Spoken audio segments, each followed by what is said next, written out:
It sounds like the monarchy will be shifting in a slightly different direction. I think it's safe to say that change is on my agenda. Change for good. The doors of Buckingham Palace opened, but it wasn't the ceremony that left royal watchers stunned. It was the silence. As Prince William stepped forward with the confidence of a man already carrying the weight of the crown, eyes across the room followed his every move. Yet one group seemed especially unsettled. Camilla's family watched from the sidelines as a subtle but unmistakable shift unfolded before them. Had the future king just sent a message about who truly holds power now? And if so, what does it mean for the monarchy's next chapter? For years, Camilla's family had become a familiar presence around royal life. They were never official members of the monarchy, yet through Queen Camilla's position beside King Charles, they occupied a unique space close to the center of power. Invitations arrived. Doors opened. Access that few outsiders could ever imagine gradually became part of their world. It was a reality that seemed stable, even permanent. But Buckingham Palace has always operated according to one unwritten rule. Power belongs not to those who stand closest to the throne today, but to those who will control it tomorrow. And that reality appeared to reveal itself during William's first major appearance as the man increasingly viewed as the future of the crown. Witnesses described an atmosphere that felt unusually different from previous royal gatherings. The palace looked the same. The traditions remained unchanged. The photographers lined the corridors exactly as they always had. Yet beneath the familiar surface, something had shifted.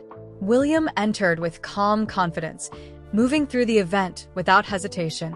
There was no attempt to command attention, yet attention followed him naturally. Palace observers have often noted that authority is most visible when it doesn't need to announce itself, and on this occasion William seemed to embody that principle perfectly. What made the moment so striking was not what he said. It was what he didn't do. There were no extended greetings, no unnecessary pauses, no effort to reassure those accustomed to influence under previous arrangements. Every movement felt disciplined, measured, and focused on purpose rather than personalities. Could that have been intentional? Many royal watchers believe the answer may be yes. Behind palace walls, discussions about the future of the monarchy had been growing for years. King Charles represented continuity, tradition, and personal relationships built over decades. William, however, has increasingly been associated with a different philosophy, one centered on efficiency, modernization, and a streamlined institution designed for the future rather than the past. That distinction matters more than many people realize, because when leadership changes, influence changes with it. Those who once enjoyed privileged access often discover that old relationships do not automatically carry into a new reign. As the event unfolded, attention quietly turned toward Camilla's wider family circle. Observers noticed a visible contrast between the confidence that had once surrounded them and the uncertainty that now seemed impossible to ignore. Nobody created a scene. Nobody voiced a complaint. Yet silence can sometimes reveal more than words ever could.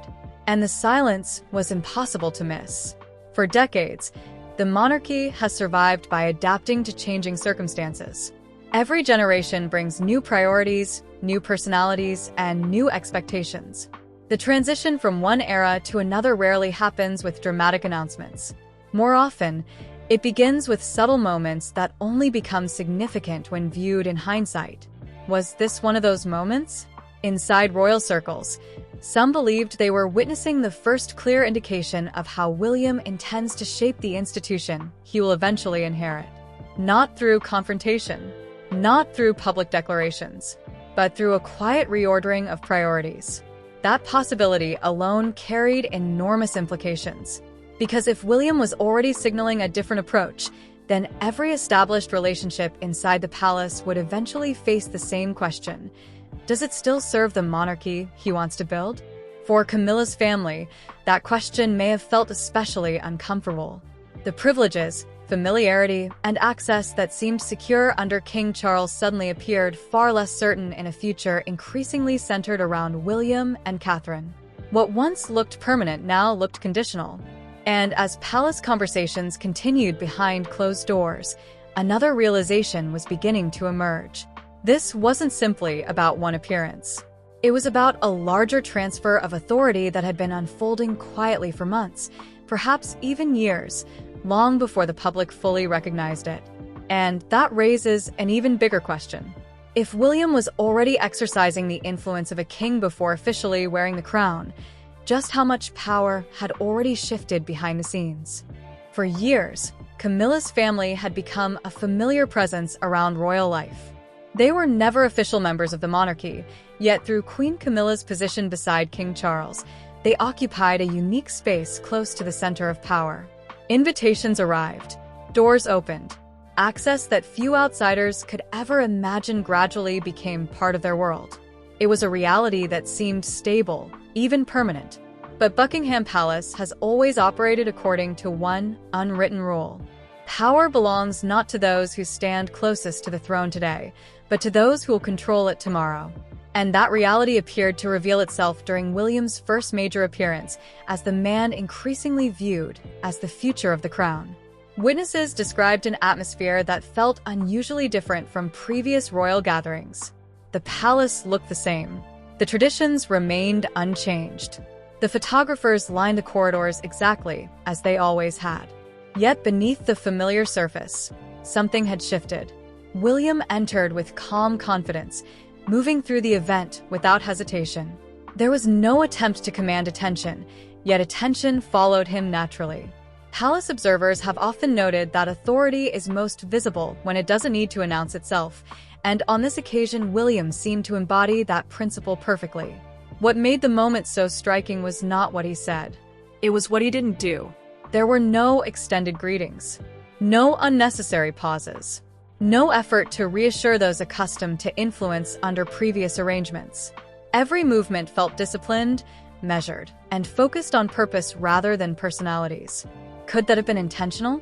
Many royal watchers believe the answer may be yes.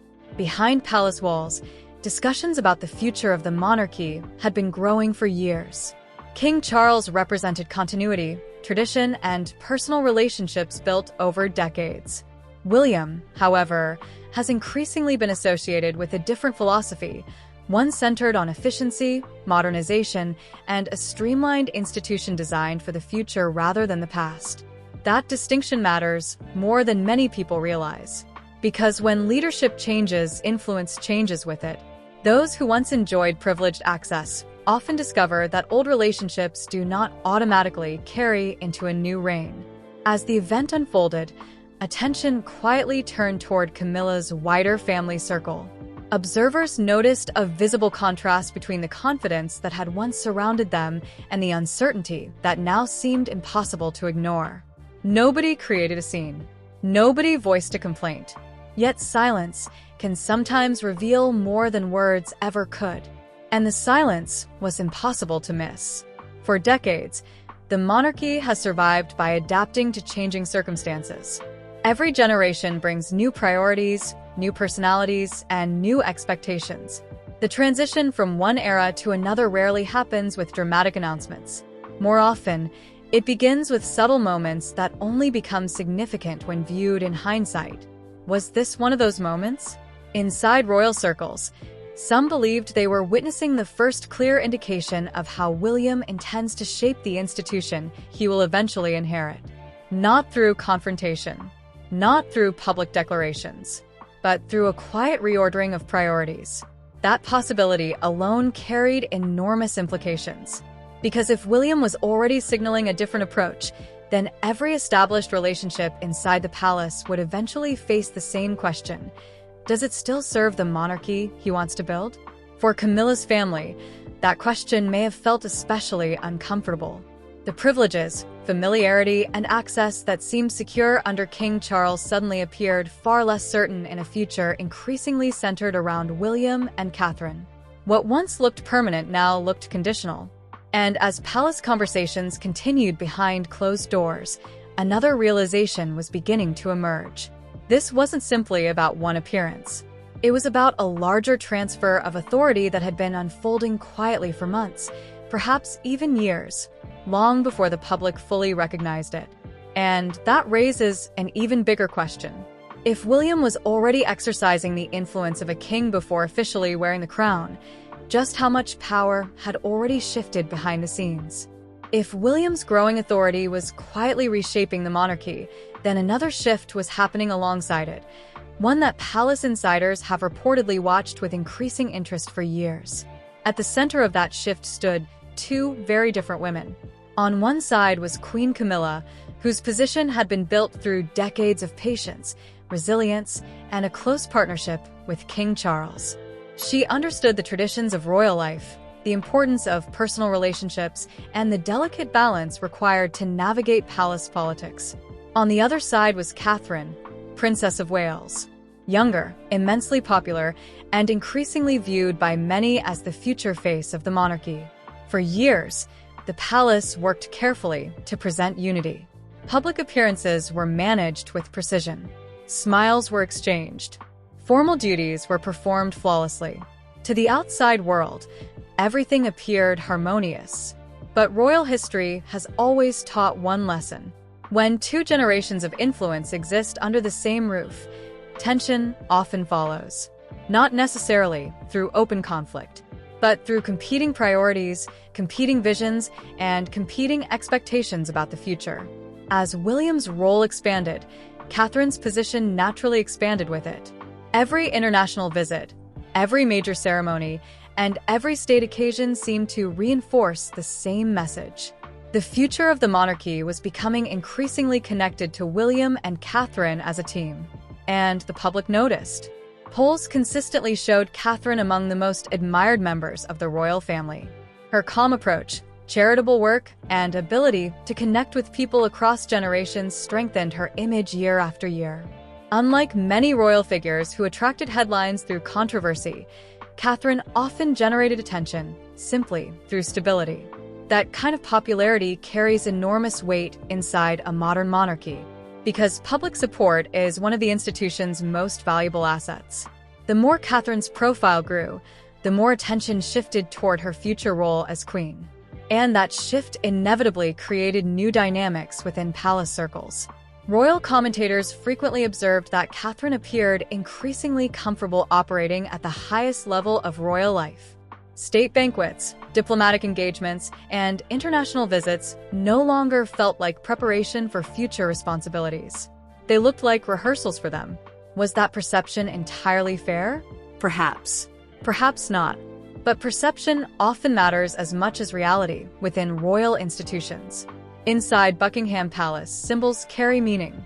A seating arrangement, a public appearance, a diplomatic role.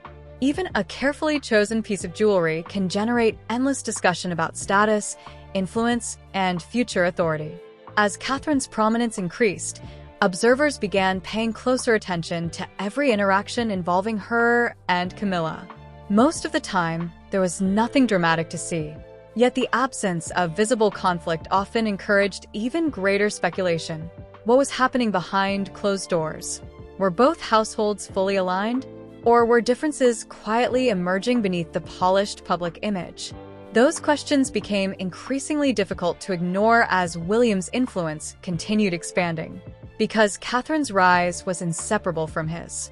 Every step forward for William naturally elevated Catherine as well, and every sign of their growing authority subtly altered the balance inside the royal structure. For Camilla, this created a uniquely complicated reality. She remained queen. She continued performing important duties.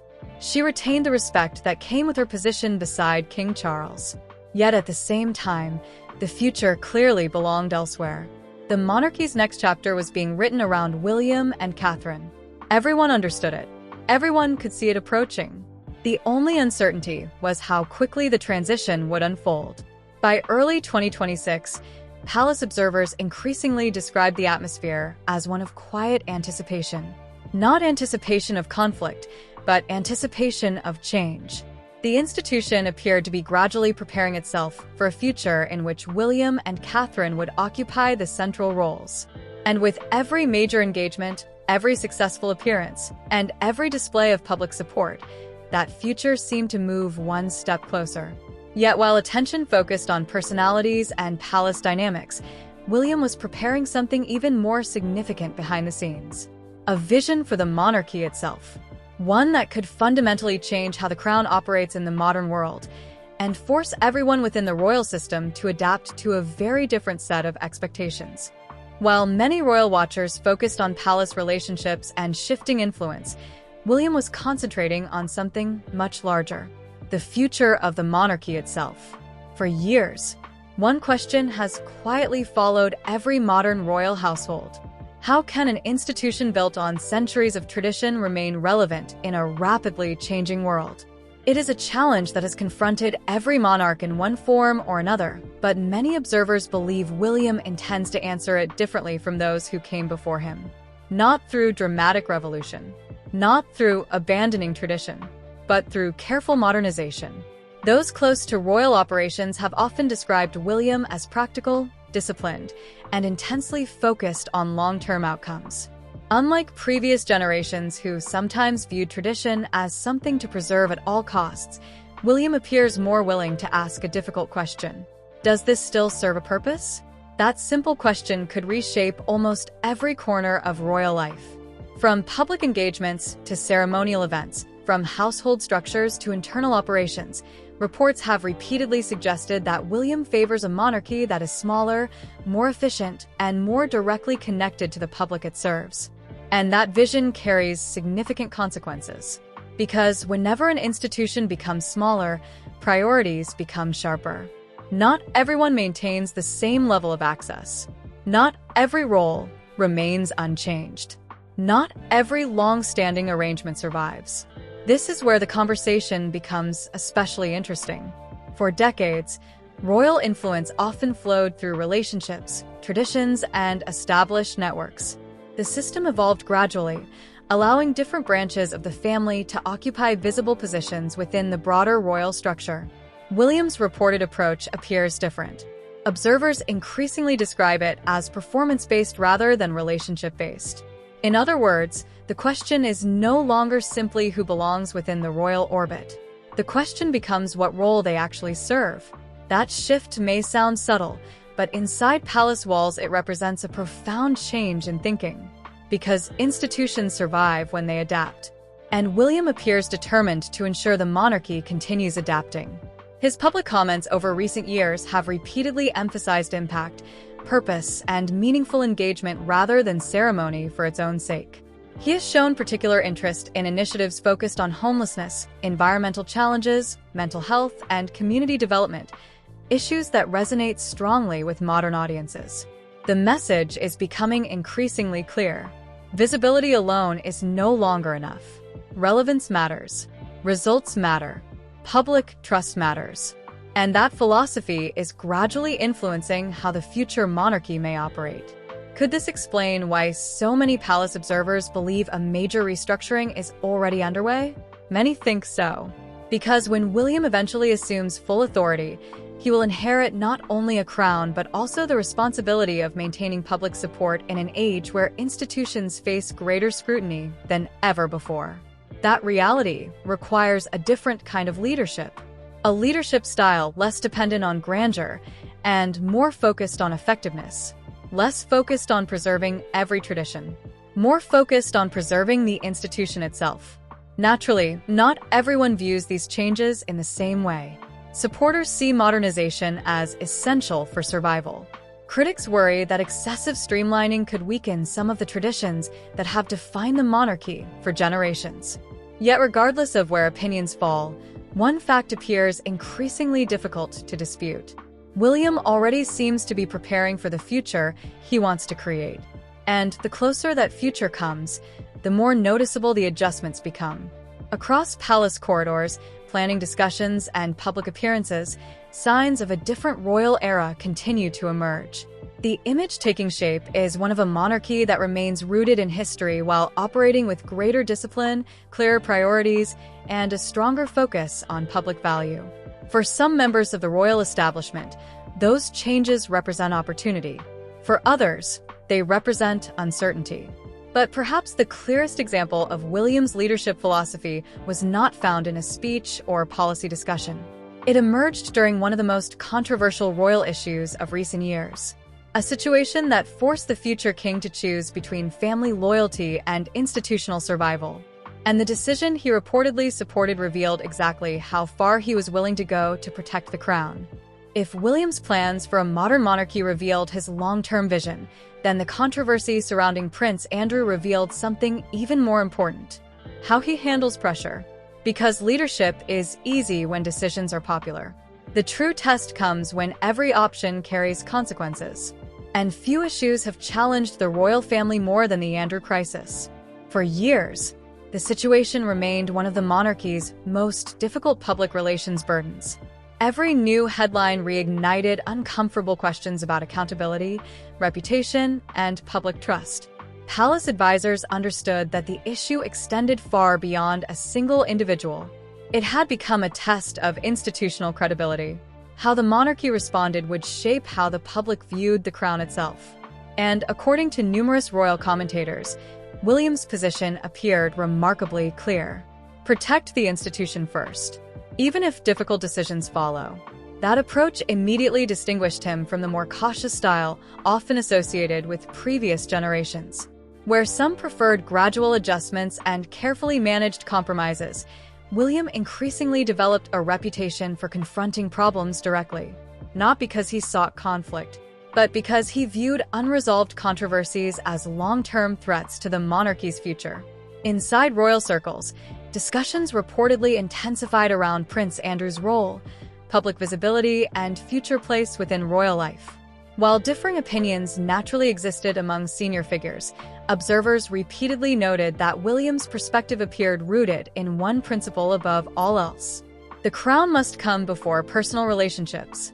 That philosophy may sound simple. In practice, it is incredibly difficult. The royal family is still a family. Emotions exist. History exists. Personal loyalties exist. Yet William's reported approach suggested that preserving public confidence required decisions based on institutional necessity rather than personal comfort.